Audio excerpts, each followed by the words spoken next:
وما ظلمناہم، اور ہم نے کوئی ان پر ظلم نہیں کیا، ولکن ظلموا انفسہم، بلکہ انہوں نے اپنی جانوں پر خود ظلم کیا. اور سورۃ البقرہ میں آیا بلکہ انہوں نے ہم پہ کوئی ظلم نہیں کیا. یعنی اللہ تعالیٰ فرما رہا ہے کہ نہ ہم نے ان پر ظلم کیا کوئی، اور نہ وہ ہم پر ظلم کرنے والے تھے. یعنی اللہ تعالیٰ کے ساتھ تو کوئی بھی کچھ نہیں کر سکتا.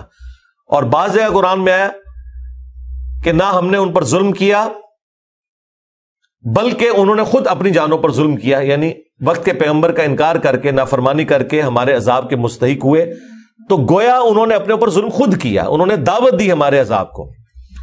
جب پیغمبر جا کے دھمکی لگاتے تھے، کئی سال وقت قوموں میں گزارتے تھے. نوح علیہ السلام نے دیکھے 950 سال گزارے ہیں، تو تھوڑا عرصہ تھا سمجھانے کے لیے، لیکن نہیں سمجھے تو عذاب آ گیا. فما اغنت عنہم آلہتہم التی یدعون من دون اللہ من شیء، تو پس جب ان پر عذاب آیا تو کوئی فائدہ نہ پہنچایا ان جھوٹے معبودوں نے جنہیں وہ اللہ کے سوا پکارا کرتے تھے، کچھ بھی کام نہ آئے. لما جاء امر ربک، جبکہ تیرے رب کا حکم عذاب آ پہنچا تو کوئی ہستی، کوئی بزرگ پھر ان کے کام نہیں آیا جن کے اوپر ان کا تکیہ تھا کہ برے وقت میں وہ ہمارے مددگار ہوں گے. وما زادوہم غیر تتبیب، اور وہ جو جھوٹے معبود تھے انہوں نے ان کی بربادی میں اضافہ کیا. اور ظاہر ہے اضافہ تو ہے، وہ تو پھر سورۃ الانبیاء میں ہے کہ جہنم کے اندر ہم ان کے جو جھوٹے معبود ہیں، پتھروں کے جو بت بنائے ہوئے، انہیں بھی جہنم میں پھینکیں گے. سورہ مریم میں بھی ذکر ہے سورۃ الانبیاء میں، تاکہ ان کی حسرت میں اضافہ ہو کہ ان بتوں کو ہم پوجا کرتے تھے، ان ہستیوں سے ہماری عقیدت تھی، یہ تو خود ہمارے ساتھ ہے. اور جو اللہ کے نیک بندے ہیں وہ جہنم میں نہیں جائیں گے، کیونکہ انہی باتوں کا پھر مذاق اڑایا مشرکین عرب نے. انہوں نے کہا اچھا اگر جھوٹے معبود جہنم میں جائیں گے تو پھر عیسیٰ ابن مریم کو بھی جہنم میں جانا چاہیے، نعوذ باللہ. تو پھر اللہ تعالیٰ نے سورہ الزخرف میں رپلائی ٹو مشرکین عرب کیا. دیکھ لیں اللہ تعالیٰ کو بھی کلپ ریکارڈ کروانے پڑے قرآن میں، کیونکہ اعتراضات جب ہوتے ہیں تو جواب دینے پڑتے ہیں. تو اللہ نے کہا اے نبی آپ نے ٹینشن نہیں لینی، یہ جو عیسیٰ ابن مریم کی مثال آپ سے کر رہے ہیں نا، تو یہ صرف ایک جھگڑے کے لیے کر رہے ہیں. پتہ ان کو بھی ہے کیا عیسیٰ ابن مریم نے حکم دیا تھا کہ ان کے فالوورز ان کی عبادت کریں؟ پھر اللہ نے عیسیٰ ابن مریم کی تعریف کی کہ وہ تو ہمارے خاص بندوں میں سے تھے جنہیں ہم نے بنی اسرائیل کی ہدایت کے لیے بھیجا تھا، اور وہ قیامت کی خبر ہے، قیامت سے پہلے انہوں نے آنا ہے.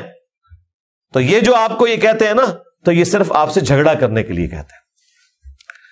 اب آپ سوچ رہے ہوں گے کہ جو پتھر جہنم میں گئے ہیں تو ان پتھروں نے بھی تو نہیں کہا تھا اپنے ماننے والوں سے، تو ان پتھروں کو عذاب نہیں ہوگا بلکہ ان پتھروں کی وجہ سے ان کو عذاب ہوگا، کیونکہ جہنم کا ایندھن آدمی اور پتھر ہے. کیونکہ پتھر جب گرم ہوتا ہے نا تو آگ بجھا بھی دے تب بھی آپ اس کی ہیٹ کو فیل کرتے ہیں. تو ان کی عذاب میں، تکلیف میں اضافے کے لیے پتھر ڈالے جائیں گے تاکہ وہ پتھر جو ہے وہ گرم ہو اور انہیں زیادہ تکلیف محسوس ہو اس جہنم کے عذاب کی. اللہم اجرنا من النار. اسی لیے قرآن میں آیا کہ بچاؤ اپنے آپ کو اور اپنے گھر والوں کو جہنم کی آگ سے کہ جس کا ایندھن آدمی اور پتھر ہے. وَلِعَوْذُ بِاللَّهِ تَعَالَى. اللہم اجرنا من النار. تو وہ ڈبل اس سے کام لیا جائے گا، ایک تو ان کو عذاب ہوگا ان پتھروں کی تپش کی وجہ سے، اور دوسرا ان کی حسرت میں اضافہ ہوگا کہ حضرت صاحب بھی ہمارے ساتھ ہی ہیں. حضرت صاحب بھی ادھر آ گئے، وہی بابت شاہی کوئی نہیں. اچھا جو نیک لوگ ہیں ان کے بارے میں قرآن میں آیا کہ وہ لوگ خود دشمن ہو جائیں گے، ان ہستیوں کے بارے میں آیا کہ یہ ہستیاں دشمن ہو جائیں گی اپنے فالوورز کے. سورۃ الاحقاف کے سٹارٹ میں آیا، اور وہ کہیں گے یا اللہ ہمیں نہیں پتا تھا یہ ہمیں پکارتے تھے، ہم اعلان برات کرتے ہیں. پھر سورۃ المائدہ کے اینڈ میں تو عیسیٰ ابن مریم کا ذکر ہے، وہ اعلان برات کر دیں گے اپنے ماننے والوں سے کہ ہم نے کوئی ایسی دعوت کا کام ایسا نہیں کیا تھا، کوئی ان کو دعوت نہیں دی تھی کہ آپ نے میرے بعد مجھے پوجنا ہے. تو خود عیسیٰ ابن مریم دشمن ہو جائیں گے. یہ میں اس لیے کہہ رہا ہوں کہ ہم ان بزرگوں کا، بابوں کا احترام کرتے ہیں جنہوں نے توحید کی دعوت دی، ان کی کوئی بے احترامی نہیں کرتے، لیکن جب ان کے نام کے اوپر شرک کھڑا کیا جائے گا تو شرک کی مذمت کریں گے. اور پھر ہم یہاں تک بھی پھر جائیں گے کہ جن ہستیوں کے بارے میں تمہارا یہ عقیدہ ہے نا، وہ تمہارے نفع نقصان کے مالک نہیں ہے. عیسیٰ ابن مریم سے بڑا کون ہو سکتا ہے؟ اولو العزم 5 پیغمبروں میں آتے ہیں، وہ محمد رسول اللہ، ابراہیم خلیل اللہ، موسیٰ کلیم اللہ، عیسیٰ روح اللہ اور نوح نجی اللہ. لیکن اللہ تعالیٰ فرما رہا ہے اگر اللہ ارادہ کرے عیسیٰ کو، ان کی ماں کو اور جتنے زمین میں سب کو ہلاک کر دے، اللہ کا کیا کوئی بگاڑ لے گا؟ پھر اللہ تعالیٰ فرماتا ہے، یہ سورۃ المائدہ کی آیت نمبر 17 تھی، 75 نمبر آیت میں اللہ تعالیٰ فرماتا ہے عیسیٰ اور ان کی ماں روٹی کھانے کے محتاج تھے، نہ وہ تمہارے نقصان کے مالک ہیں نہ نفع کے مالک ہیں. اندازہ کریں، اگر عیسیٰ اور ان کی ماں کسی کے نفع نقصان کے مالک نہیں تو بابد شاہی کوئی نہیں. تو اس لیول پہ پھر اترنا پڑتا ہے. لوگ کہتے ہیں نا جناب یہ باتیں کہاں سے آ جاتی ہیں؟ باتیں آتی ہیں جب آپ غلط عقیدے وابستہ کریں گے ان ہستیوں کے ساتھ، پھر ہم ان کا سٹیٹس بتائیں گے کہ بھائی عیسیٰ ان کی ماں روٹی کھانے کے محتاج تھے. جو روٹی کھانے کا محتاج ہو وہ معبود نہیں ہو سکتا، وہ خالق ہی ہے کہ جسے روٹی کی رزق کی حاجت نہیں ہے، اور جو بھی رزق کھاتا ہے وہ مخلوق ہے، وہ تمہارے نفع نقصان کا مالک نہیں ہو سکتا. تو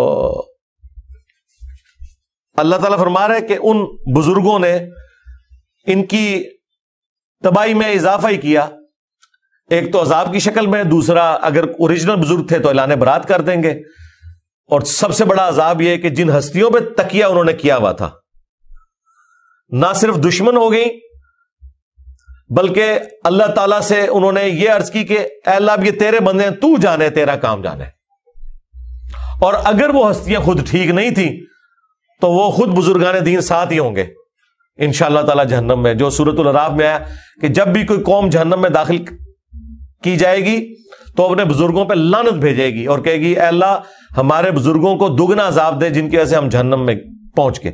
تو اللہ تعالیٰ فرمائے گا تمہارے لیے بھی دگنا ہے اور تمہارے بزرگوں کے لیے بھی دگنا ہے.